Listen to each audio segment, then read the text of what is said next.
అప్పుడు ఈ శరీరాలన్నీ గోపికలు, లోపల ఉన్న ఆత్మకృష్ణుడు. అప్పుడు రాసక్రీడ అర్థమవుతుంది మనకి. లేకపోతే రతిక్రీడగా మిగిలిపోతుంది. అది రసక్రీడ వేరు, రతిక్రీడ వేరు కదా. అంచేత మనం రతిక్రీడ చేయొద్దు, జీవితంలో రసక్రీడకి వెళ్ళాలి. అందులో ఉండే రసో వయసహ అది గ్రహించగలగాలి. అది కదా ఉపనిషత్తత్వం. అందుకని ఆ స్త్రీ పురుషులు ప్రకృతి పురుషుల కలయిక వల్లే సృష్టి అయ్యా. స్త్రీ నుండి జీవికి చర్మం, రక్తం వస్తాయి, మాంసం.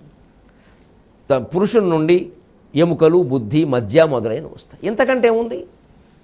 అంచేత క్షరాక్షరతత్వం తెలియాలి అంటే అర్థం తెలుసుకోవాలయ్యా. సావకాశంగా గ్రంథాలు చదవాలి. కానీ ఈ రోజుకు 3 పారాయణలు, సాయంత్రానికి 4 వ్రతాలు, పొద్దున్నే 3 పూజలు అని పెట్టుకుంటే అయిపోతుందయ్యా. జీవితం అంతా వీటిలోనే గడిచిపోయింది.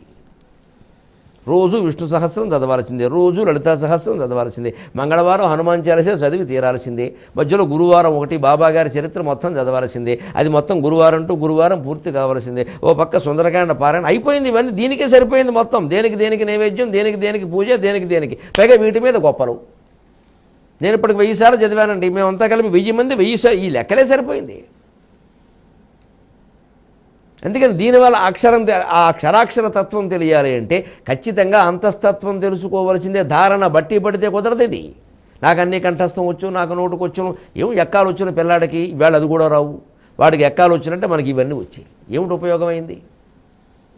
ఎందుకంటే ఆ తత్వం తెలుసుకోవడం ఎందుకు ముఖ్యమంటే ప్రకృతి అలింగ తజ్జనిత భంగులు లింగములు అట్టులయ్యు.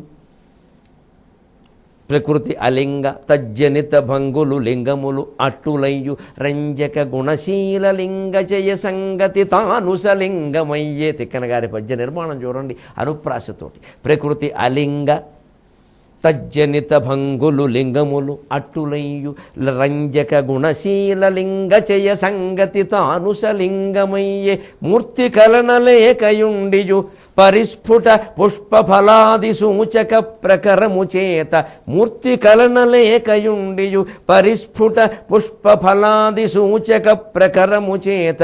మూర్తమయి రంజిలదే ఋతువేళ సూడగన్. మూర్తమయి రంజిలదే ఋతువేళ సూడగన్. మన నిత్య జీవితంలో ప్రతిరోజు ఎంత మాయలో పడిపోతున్నామో చక్కన గారు చెబుతున్నారు. ప్రతిరోజు తెలుసుండి కిటికీ దగ్గర నిలబడి చెట్టు దగ్గర చూసి చెట్టుకేసి చూస్తూ ఈ పద్యం గుర్తు తెచ్చుకోండి దయచేసి. దీని భావం గుర్తు తెచ్చుకోండి, సరిపోతుంది. వేదాంత అర్థమైపోయింది. ఇక కిటికీ దగ్గర నుంచి మీరు కదలరు. చెట్టు బాగుందని కాదు, ఆత్మ అర్థమైంది. అప్పుడు మీ శరీరం కూడా మీకు బాగానే ఉంటుంది. శరీరంలో ప్రతి అవయవం ముద్దొస్తుంది. ఇంత మానవ శరీరం నాకు ఉండబట్టి కదా నేను ఈ విషయాన్ని గ్రహించగలిగాను. అదిగో అక్కడ కుక్క ఉంది ఆ చెట్టు దగ్గర, దానికి తెలిసిందా? ఆ చెట్టు మీద బోళ్ళు పెట్టెలు ఉన్నాయి, దానికి తెలిసిందా? ఎంత గొప్పదండి మానవ జన్మ! ఎంత వృధా చేస్తున్నామండి. ప్రకృతి అలింగ. నిజానికి ప్రకృతి లింగము లేనిది, స్త్రీ పురుష భేదం ఏదీ లేదు. తజ్జనిత భంగులు లింగములు. దాని నుంచి పుట్టిన వాటికి మాత్రం లింగ వివక్ష ఉంది. ఉండకూడదనే ఉంది. తల్లికి లేని లక్షణాలు పిల్లకుండట్లా. విత్తనాల్లో పువ్వులు, ఆకులు, రంగులు, తీగలు అన్నీ ఉన్నాయండి. కానీ ఆ విత్తనం నుంచి పుట్టిన చెట్టుకు రావట్లా. అది అర్థమవుతుంది. చెట్టు ముందు చూడమని అందుకే చెప్పేది. ప్రకృతి అలింగ తజ్జనిత భంగులు లింగములు అట్టులయ్యు. రంజక గుణశీల లింగ చేయ సంగతి తాను సలింగమయ్యే. రంజక గుణశీల లింగ చెయ్య సంగతి. ఆ ప్రాసస్థానంలో రంజక అనే శబ్దం వేసినందుకు నెల్లూరు వెళ్ళి తిక్కనగారి బొమ్మ కనపడితే కాళ్ళు అడగాల్సిందే, పాలు పోయాల్సిందే. రంజక గుణశీల లింగ చెయ్య సంగతి. ఇదంతా రంజకత్వం కోసం. ఒక్కోసారి చూడండి, వేదాంత సభల్లో మాట్లాడేటువంటి మహానుభావులు, ప్రవక్తలు, వారి గంభీరమైన తత్వం తెలుసుండు కూడా ప్రజలకు తెలియడం కోసం సినిమాల నుంచో, రాజకీయాల నుంచో, ఎక్కడి నుంచో సరదా ఎగ్జాంపుల్, సరదా కంప్యూటర్ల నుంచో సరదా ఉదాహరణలు కొన్ని చెప్తారు. అది కేవలం సరదా, రంజక అంతే. ఎందుకంటే లేకపోతే అర్థం కాదు. వేదాంతం అంటే పూర్వం ఉదాహరణ చెబితే ఇప్పుడు అర్థం కాదు. కొత్త ఉదాహరణ కనిపెట్టడానికి బద్ధకమై పూర్వ ఉదాహరణ చెబుతున్నారు. మొహమాటం వెళ్ళేది నాకు చెప్పడానికి. బద్ధకం, దా కింద ధావత్. ఎందుకంటే అదే అలవాటు పడిపోయి పాడిందే పాడరా 2 శ్లోకాలు కంఠస్థం చేయి, మొత్తం పోపు సామాన్ తిప్పి ఆవు కంపోజిషన్ అయిపోయింది అంతే. ఏమన్నా అంటే అనర్గళంగా మాట్లాడు, ఆపకుండా సరిపోయింది. ఆపకుండా చప్పట్లు కొట్టే గ్యాంగ్ ఉంటారు. ఇది వేదాంతం కాదు. ఆగు, ఆలోచించవు. వాళ్ళని ఆలోచించని. వాడి జీవితం నుంచే వాడికి ఉదాహరణ అందాలి. అప్పుడు ఆలోచించక ఏం చేస్తాడు? అది నిజమైన వేదాంతం.